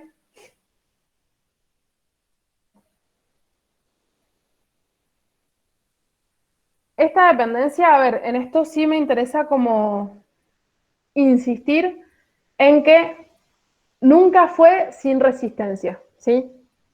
O sea, no es que se hacían los cercamientos y la gente aceptaba y decía, uy, pucha, perdimos la propiedad comunal. Bueno, vamos a ver quién nos ofrece un mejor salario. O sea, no era esa la situación, sino que habían un montón de procesos de resistencia. Y acá hay un dato de color del texto, pero que me pareció súper interesante, que es que muchas de las revueltas y los desercamientos los hacían las mujeres. Por ejemplo, en Inglaterra, como las mujeres no eran consideradas básicamente por la ley, una mujer no podía ser capaz de cometer un delito. Entonces, si las mujeres estaban al margen de la ley, eran las mujeres las que iban a desalambrar. O los hombres que se disfrazaban de mujeres, porque el hecho de ser mujer les permitía no ser juzgadas por el Estado, ¿no? Entonces se van a dar como... Pero bueno, el resultado de los acercamientos es esto que les decía, la sustitución del uso colectivo por la propiedad individual, la destrucción de la cohesión social, sí. Me gustaría agregar algo a eso que decís sobre el acercamiento de las tierras comunes, que es que, bueno, esto, o sea, Marx en este capítulo que mencionaba recién, capítulo 24 del Capital, él trabaja esta acumulación originaria. ¿Vieron como que recién decíamos la transición del feudalismo al capitalismo, y decíamos transición entre comillas, porque es un eufemismo, porque fue un proceso violento? Bueno, lo mismo pasa con la acumulación originaria, porque acumulación originaria parece que alguien ahorró y acumuló. Por eso Marx le llama la llamada Acumulación originaria. acumulación originaria, o sea, la pone al interior de la discursividad. Dice, es la llamada, por Adam Smith le dice la acumulación originaria, como que gente austera y ahorrativa ahorró un cierto capital. Es importante la cuestión de la acumulación originaria porque, digamos que en el capitalismo, así algo, lo voy a decir muy burdamente, pero necesitas un capital para invertir, si sos un burgués, ¿no? A partir de esa inversión, de nueva tecnología, de lo que sea, podés adquirir más capital. Si tenés una máquina, no sé, los tiempos modernos de Chaplin, una máquina que funciona más rápido, producís más, adquirís, reincorporás nuevamente más capital, lo reinvertís en una máquina nueva y más capital, ¿no? Pero ese proceso, si lo vamos pensando para atrás, o sea, hice una inversión porque antes ahorré un capital, porque antes hice una inversión, porque antes ahorré un capital, bueno, se va hacia el infinito, no explica el inicio del capitalismo. Si para que haya un capitalismo tenés que ahorrar un capital para invertirlo, pero no tenés ese capital porque antes no has hecho ninguna inversión, como cuerno es que aparece la primera maldita, el primer maldito capital. Bueno, por eso esta primera acumulación originaria es la prehistoria del capitalismo, dice Marx. ¿Qué implica lo que dice la Juli? Bueno, no fue gente austera, no fueron individuos muy austeros, trabajadores y ahorrativos que se dedicaron a acumular capital, sino que fue un proceso violento, dice Marx, donde incluye Marx el cercamiento de tierras comunes y donde incluye también el saqueo de América del oro y de la plata, ¿sí? De lo aurífero y los minerales, ¿no? De América. Lo que le falta incluir a Marx, dice Federici, es la caza de brujas y el sometimiento de las mujeres al trabajo doméstico. Por eso yo les mencionaba que Federici trabaja con 3 ejes: Marx, Foucault y feminismo. Pero feminismo se lo aplica para mostrar las deficiencias de los análisis o lo sesgado de los análisis que toma, no porque tengan una visión sesgada y no hayan visto cuestiones referidas a la mujer, deja de tomarlo, sino que toma a Marx y toma a Foucault, pero les hace adendas, les hace agregados, ¿no? Entonces, Marx dice, bueno, fue necesaria una acumulación originaria, una acumulación primitiva para dar lugar al capital. Federici le dice, sí, todo bien con las tierras comunes, todo bien con la casa, con la colonización de América, sí, por supuesto, pero a las tierras comunes hay que vincularlo con el tema mujeres y su vinculación con las tierras comunes, y casa de brujas y producción del trabajo doméstico no asalariado, ¿no? Y a Foucault le va a decir otras cosas. El libro está muy entretejido. Perdón si estoy haciendo una maraña, una ensalada. Es que el libro está muy entretejido y lo que va a decir en el capítulo 3 es todo el análisis que aplica Foucault. Entonces, bueno, vamos tomando partes de una parte y del otro, pero bueno, es muy difícil hablar de una parte sin mencionar la otra, justamente porque capitalismo, patriarcado y colonialismo están de la mano, están entretejidos. Eso nada más. Perfecto, fue como súper claro.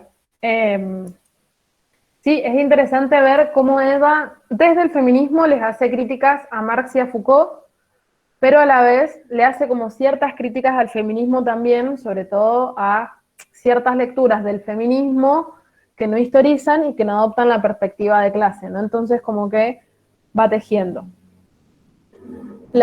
Entonces, esta destrucción del sistema comunal que se va a dar en Europa, este acercamiento de las tierras y la introducción como con toda la potencia del trabajo asalariado, va a generar entonces lo que decía antes de la separación de los y las trabajadoras de los medios de producción y del producto, es decir, de las herramientas con las que podían trabajar y además de lo que producían, y además va a separar dos esferas que son la esfera de la producción y la esfera de la reproducción. La esfera de la producción es entendida como la producción para el mercado, es decir, el producto que se hace para vender. Esa va a empezar a ser definida como la única actividad creadora de valor. Podríamos hacer un ejemplo por ahí un poco anacrónico, pero para que se entienda, solo lo que un trabajador produce en la fábrica, solo eso es una mercancía que tiene valor y que es intercambiable por dinero. Y todo el trabajo de reproducción, que es el trabajo que hacemos las mujeres en nuestras casas, que no tiene que ver solamente con gestar y parir, sino que además tiene que ver con criar, con alimentar, con todas las tareas domésticas que permiten la reproducción de nuestra existencia, o sea, todo lo que hacemos que nos permite seguir viviendo mañana y pasado y después, todas esas tareas van a ser invisibilizadas y desvalorizadas. Esto va a generar, a ver, esto está bueno tenerlo en cuenta porque previo a la llegada del capitalismo, las tareas de producción y de reproducción no estaban diferenciadas. En las tierras comunales, primero, que trabajaba todo el mundo, podemos pensar que, no sé, quizás varones hacían unas tareas y mujeres otras, pero trabajaba todo el mundo y no estaba diferenciada la producción de la reproducción en la medida en que no existían mercancías para comprar y vender. Sí, en todo caso se podía intercambiar en el mercado, pero no estaba esta como idea, este concepto de la mercancía, que es el producto que yo voy y vendo. Y después lo otro que genera es que la devaluación y feminización del trabajo reproductivo, es decir, que haya toda una parte del trabajo que ni se reconozca ni se pague, va a devaluar el trabajo productivo de los varones, ¿no? Porque es un trabajo que no se tiene en cuenta. Y genera, por último, lo que Federici va a llamar el patriarcado del salario, porque se instaura el salario que era percibido por los varones como un instrumento, como una herramienta de dominación que tenían los varones hacia las mujeres. Entonces, ahí el patriarcado adquiere una nueva configuración. Federici es muy clara en algo que me parece interesante, que es no preguntarse por el origen del patriarcado, porque es una pregunta, si se quiere, casi metafísica, sino que ella, por lo que se pregunta es, ¿en qué condiciones surgió, se configuró el patriarcado, como decía el Pablo, asociado al capitalismo y al colonialismo, entre otros? ¿En qué condiciones surgió este modo particular de patriarcado?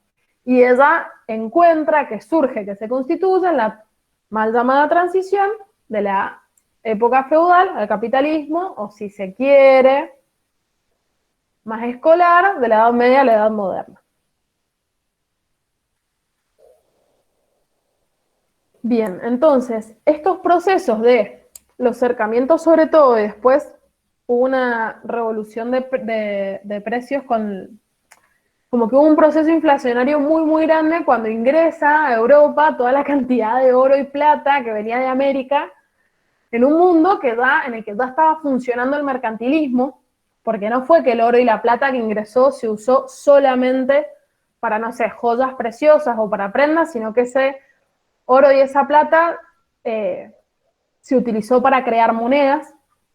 Entonces eso generó un proceso inflacionario muy grande y en los siglos XIV y XV, y una pauperización de toda la clase trabajadora europea, en la que, por ejemplo, los delitos por la comida y las hambrunas empezaron a ser como sumamente habituales. No es como que se profundiza en ese momento la división de clases entre quienes poseían y quienes estaban desposeídos. ¿Por qué la hambruna solo es pensable, solo es posible en función de los cercamientos previos? Porque si hubiesen existido las tierras comunales, no hay hambre, porque se puede cultivar, se puede cosechar y se pueden consumir esos alimentos colectivamente. Se privatiza toda la tierra, después hay un proceso inflacionario enorme con la llegada del oro y la plata a América. Entonces lo que se genera, lo que se produce es la pauperización del proletariado. Y ahí nuevamente son las mujeres las que encabezaban revueltas porque eran las que en sus hogares veían morir a sus hijos e hijas de hambre. Entonces hay toda una serie de revueltas de mujeres, por ejemplo, porque bueno, alimento había, producción de alimento había, pero toda esa producción de alimento se iba a la exportación. Cualquier parecido con la realidad es pura coincidencia. Entonces, cuando las mujeres, por ejemplo, se enteraban que el trigo iba a ser exportado, caían a donde estaban las silobolsas de trigo, a llevarse lo que podían, o armaban alguna revuelta para que los alimentos no salieran de los lugares en los que los trabajadores vivían. Bien, y como para cerrar, que esto es lo que yo iba a decir antes,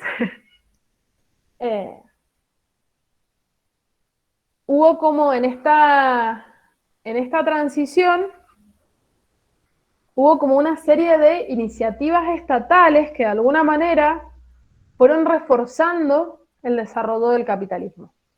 La primera fue crear una fuerza de trabajo más disciplinada, ¿no? Frente al vagabundeo, a la mendicidad y demás, lo que necesitaban los estados, muy asociados al capitalismo, por supuesto, era disciplinar a la fuerza de trabajo. ¿Cómo la disciplinamos? Cuando tienen en la memoria la peste negra, en la que el valor de la mano de obra era altísimo, la gente se iba a morir y el que no quería trabajar no trabajaba. Bueno, entre otras cosas, se atacaron formas de sociabilidad y sexualidad comunal. Se empezó a instaurar esta idea de la moralidad social, la higiene social es como más del siglo XIX. Pero sí se empieza como a instalar una moralidad ligada a una regulación estatal, por ejemplo, de las tabernas, de lo que era el tiempo libre, de la desnudez, etc., ¿no? Entonces se empieza a disciplinar a la fuerza de trabajo. Que el vagabundeo y la mendicidad dejen de ser realmente una opción, ¿no? La segunda estrategia estatal fue distender el conflicto social, que tuvo que ver con, los cercamientos de tierra. Lo que produjeron fue una gran individualización de la fuerza de trabajo y el desplazamiento de la esfera de reproducción a lo privado, ¿no? Entonces ya no está en el ámbito de lo público y de lo político las tareas de reproducción, sino que son asunto de cada quien, son asuntos privados. La individualización es el dividir y reinarás, que les permitió empezar a distender el conflicto social. Y la tercera, y para mí es la más fuerte, bueno, igual las tres son fuertes, pero es la fijación de los trabajadores a un lugar de trabajo. O sea, la gente, piensen que pasaron de un momento en el que cualquiera podía hacer uso de la tierra a tener que tener un trabajador fijado 8, 10, 12, 16 horas diarias en el mismo lugar de trabajo. Esa fijación empieza a hacerse, miren qué loco, por medio de la asistencia social. La asistencia social, lo va a decir Federici, en primer lugar fue un reconocimiento a la hambruna que estaba generando esta gran inflación, esta suba de precios. Y la asistencia social empieza a aparecer como la mediación estatal entre los trabajadores y trabajadoras y el capital. Ahí es el Estado el que está mediando y le permite a la clase dominante desligarse de la responsabilidad de reproducir a los trabajadores. Porque de esa reproducción se empieza a encargar el Estado. Entonces, como que un poco la clase dominante se relaja porque el Estado va a intervenir, o con la zanahoria o con el garrote. Nuevamente, cualquier parecido con la realidad es pura coincidencia, o sea, frente a las revueltas. Ay, Dios mío, este texto, ¿cómo nos sirve, por favor? Es impresionante la lucidez de esta señora y a la vez, los psicoanalistas me podrán decir, pero la pulsión de repetición de la historia, por favor, o repetimos o estas condiciones nunca dejaron de existir y no solo eso, sino que se profundizaron. Pero digo, va a ser porque aparte pensemos, ¿no? O sea, la idea de Estado implica la idea de nacionalidad, implica fronteras, implica la no libre circulación por los espacios. O sea, implica una fijación. Yo no es que más o menos estoy a donde está mi comunidad, pero si me pinta ser una viajera, qué sé yo, no. Hay que respetar las fronteras estatales, hay que respetar su regulación. Pero todo eso fue un proceso arduo, no fue tan fácil. Eso a mí me parece como súper bonito de este libro, como poder tener otra mirada de la Edad Media y otra mirada de este proceso de instauración del capitalismo. Bueno, hasta Juli, aquí, sí. bien, puedo decir dos cosas que me surgieron a partir de escucharte, que estuve pensando. Por un lado, vos mencionaste la cuestión del salario. Me gustaría volver a una relación ahí Marx-feminismo, que es que Marx define el salario como, así, hablando mal y pronto, diciéndolo rápido, como el dinero necesario para sobrevivir, ¿no? Como el salario como el dinero que se necesita para reproducir la fuerza de trabajo. O sea, si yo de un día para el otro necesito comer un huevo, una zanahoria, 2 tomates y 3 lechugas, y necesito comer eso, bueno, me pagan eso de un día para el otro, ¿no? El tema es que, ¿quién hace esa comida, ¿no? O sea, ¿quién hace esa comida? ¿Quién lava esa ropa y quién la plancha? Bueno, justamente en la casa hay otra persona haciendo ese trabajo. Al hacerlo gratis, el varón asalariado recibe menos salario, porque no está contabilizado el trabajo de la mujer en el hogar como un trabajo remunerado, no está pensado como un trabajo remunerado. Es trabajo, pero no remunerado. Pero no, al invisibilizarse, entonces, nada, le pago lo que sale para decirlo mal y pronto, le pago lo que sale en la zanahoria, listo. El hacerlo, el tener hijos, porque el trabajador en algún momento se muere y alguien lo tiene que suplantar, la siguiente generación. El tener hijos, el educarlos, etcétera, etcétera, todas esas tareas que hacen a la reproducción de la fuerza de trabajo no son pensadas como tales. Y eso habilita que el varón burgués haga del varón proletario un sujeto al cual se le puede abonar todavía menos. O sea, si para reproducir la fuerza de trabajo se necesita el trabajo, todo ese trabajo de esa mujer más el trabajo del varón, se logra abonar un salario en lugar de 2. Eso por un lado.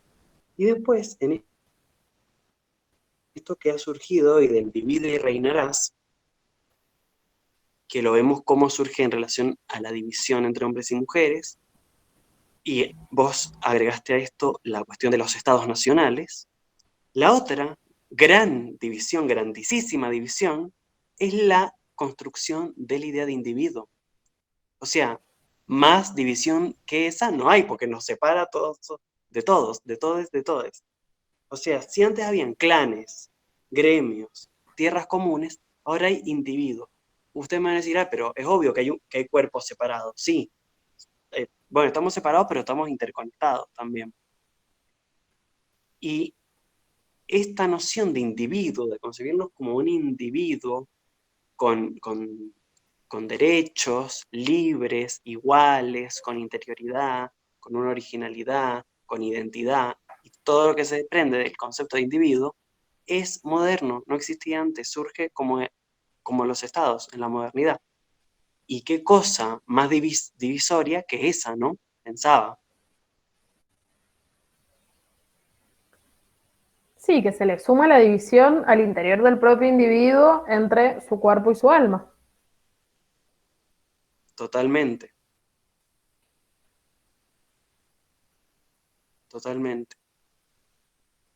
Bien. Van a ser las 9. Comentarios. ¿Qué les ha parecido esto? ¿Se entendió? Es un poco complejo ya el encuentro que viene, bueno, la división humano-animal, totalmente, sí, Tal cual. sí, como si no fuéramos animales, sí. Es un poco complicado entrar a explayarse sobre el libro porque está tan entretejido los temas que es difícil empezar por un tema sin la necesidad de abordar otro. Pero bueno, esto espero que haya servido como una buena introducción ya para en el próximo, en el segundo encuentro, profundizar más ciertos aspectos. No sé si se entendió, si ha habido alguna duda. Yo quería agregar algo con respecto a lo que tenemos naturalizado. Me parece que hay otra cuestión importante que es la flecha del tiempo. O sea, esta idea de que el tiempo es lineal y que siempre, o sea, infinito hacia atrás, infinito hacia adelante, es algo que también es moderno, no es algo que esté desde hace más de 3 siglos, ponele. O sea, es algo que nosotros por ahí consideramos que es como una ley natural y que estuvo desde siempre, pero no, el tiempo no siempre fue así. Me parece que, de hecho, también el capitalismo instaura esta idea de privilegiando el presente también, como aquí y ahora, y caricaturizando el pasado, como decían al principio, y también el futuro, también con todo el futurismo reproductivo, qué sé yo, el futuro que le estamos dejando a nuestros hijos, privilegia el presente y el futuro, entonces también impide un poco la historización del pasado y mostrar la contingencia de esta configuración social en la que estamos ahora. Totalmente, totalmente, sí. Sí. ¿Había alguien que había levantado la mano, Bastián? Sí, Sí, el te Basti. escuché. Sí. Respecto de lo que dice Narela. ¿Narela se hizo Narilla? Narela, sí. Narela. Claro, o sea, no de las cruzadas, pero sí una de las persecuciones que se realizó durante el 1200 fue contra contra toda la congregación a la que pertenecía Marguerite Porete, que planteaba esta cuestión del tiempo como un hic et nunc, o sea, no como un devenir, sino como un vivir ahora, o sea, un presente constante, un replanteamiento acerca de lo que es la presencia divina a lo largo de la historia y el tiempo, ¿ya? Y por eso mismo también fue una cuestión de quema de bruja, la llevó a ese plano. Sí, Bien. es muy loco pensar cómo fue necesaria como la transformación de algo que nos es tan cotidiano como el tiempo, ¿no? Y la percepción del tiempo y la vivencia del tiempo y de la temporalidad, bueno, tuvo que ser transformada. Eso nos permite pensar que podemos tener otro vínculo con la temporalidad también, ¿no? Que este Sí. vínculo que tenemos hoy no es el único posible, sí. Sí, cuando Narela decía lo del tiempo, pensé claro, en la matematización del tiempo y la abstracción Tal del cual. tiempo. o sea, Tal cual. la cuantificación, ¿sí? Que va a tener La que ver con abstrac- lo que vamos a ver más adelante de la brujería, de los días de mala suerte, de todo eso, porque era necesario erradicar todo eso. Porque si había un día de mala suerte, no había que ir al trabajo. En cambio, si ¿Quién todos los días son pudiera? iguales, no hay excusa. Sí, bien, bueno, Yo quería decir algo. ¿sí? ¿Cómo no? Oye, súper buena la exposición. Me desarmaron todo lo que quería leer el fin de semana. Voy a leer este libro porque me dejaron súper entusiasmado. Es Yo una joya este libro, es una joya. me dejaron muy entusiasmado. La verdad es que es muy interesante. Yo quería traer un poco a Deleuze a propósito de las mujeres. Hay un texto que es uno de los ejes que se plantearon acá: mujeres, cuerpo y acumulación originaria. Hay un texto de Deleuze que se llama Crítica y Clínica. Este librito no sé si se alcanza a ver. Y el primer capítulo se llama La literatura y la vida, Sí. donde él habla sobre el proceso de la escritura. Y les quería leer un poquito porque hay algunas ideas que yo creo que tienen relación con lo que se expuso. Dice Deleuze: escribir indudablemente no es imponer una forma de expresión a una materia vivida. La literatura se decanta más bien hacia lo informe o lo inacabado. Escribir es un asunto de devenir, siempre inacabado, siempre en curso, y que desborda cualquier materia vivible o vivida. Es un proceso, es decir, un paso de vida que atraviesa lo vivible y lo vivido. La escritura es inseparable del devenir. Escribiendo se deviene mujer, se deviene animal o vegetal, se deviene molécula hasta devenir imperceptible. Y dice más abajo: el devenir no funciona en el otro sentido, no se deviene hombre, en tanto que el hombre se presenta como una forma de expresión dominante que pretende imponerse a cualquier materia, mientras que mujer, animal o molécula contienen siempre un componente de fuga que se sustrae a su propia formalización. La vergüenza de ser un hombre. ¿Hay acaso alguna razón mejor para escribir? Incluso cuando es una mujer la que deviene, ésta posee un devenir mujer, y este devenir nada tiene que ver con un estado que ella podría reivindicar. Devenir no es alcanzar una forma, identificación, imitación, mímesis, sino encontrar la zona de vecindad, de indiscernibilidad o de indiferenciación, tal que ya no quepa distinguirse de una mujer, de un animal o de una molécula, ni imprecisos ni generales, sino imprevistos, no preexistentes, tanto menos determinados en una forma cuanto que se singularizan en una población. Eso. Ay, genial. Pensé mil cosas cuando te escuchaba. Sí, sí. Es un Me textito, encanta. tiene 8 páginas, y se los recomiendo, es muy bonito.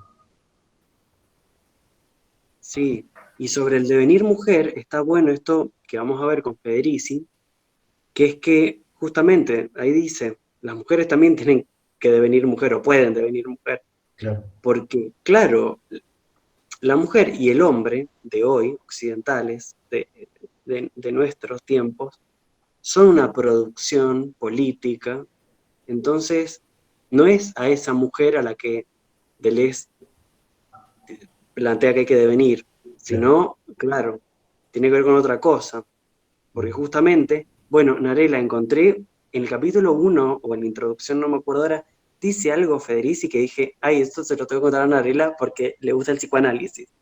Y si a alguien más le gusta el psicoanálisis, también se lo cuento. Dice, el cuerpo de la mujer es un significante, así dice, o sea, qué menos biologicista que eso, Y qué más lacaniano que eso. O sea, cuando leí que decía que es un significante, dije, claro, el que está vinculado a otros significantes. Es que no es una esencia.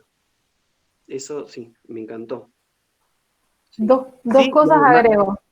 Ah, No, nada, que además en la teoría de Saussure, por ejemplo, hay algo que no está tan tomado en cuenta, pero que sí Lacan lo tomó, que es la idea del valor, además, que los significantes, los signos, en realidad, los signos lingüísticos tienen un valor que es histórico y cultural y contingente, además.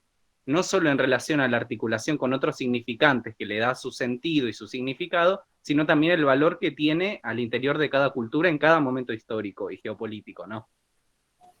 claro, que eso se ve cuando se pone, por ejemplo, el ajedrez como muestra de cómo serían los significantes. Bueno, no es lo mismo la reina que el peón. Sí, de uno. eh, ahí es interesante la discusión que tiene Federici al interior del feminismo sobre usar o no la categoría mujeres.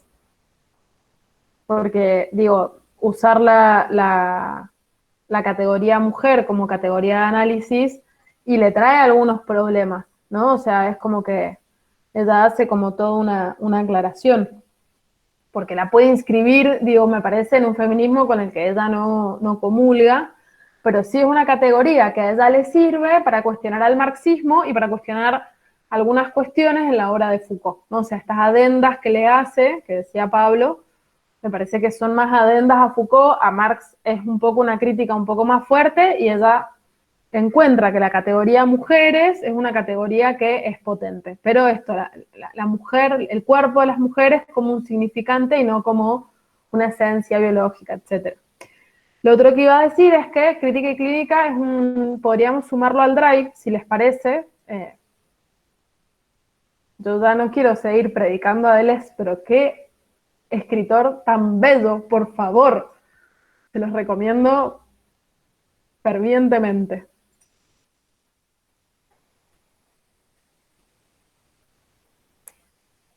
Bueno, ¿alguien más quiere hacer algún comentario, pregunta, observación?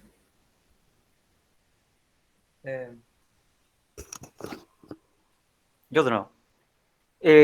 Algo cortito, es que se me viene a la cabeza el tema de, claro, al momento de establecer categorías, nosotros automáticamente estamos delimitando el alcance de nuestra reflexión.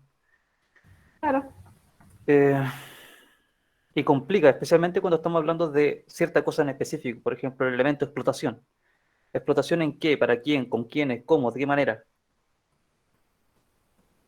No, eso nomás, es una escapada mía. Sí, bueno, Wittgenstein decía, los límites de mi lenguaje son los límites de mi mundo. O sea, la pelea por las lenguas, los lenguajes y los hablares, los decires no son peleas menores.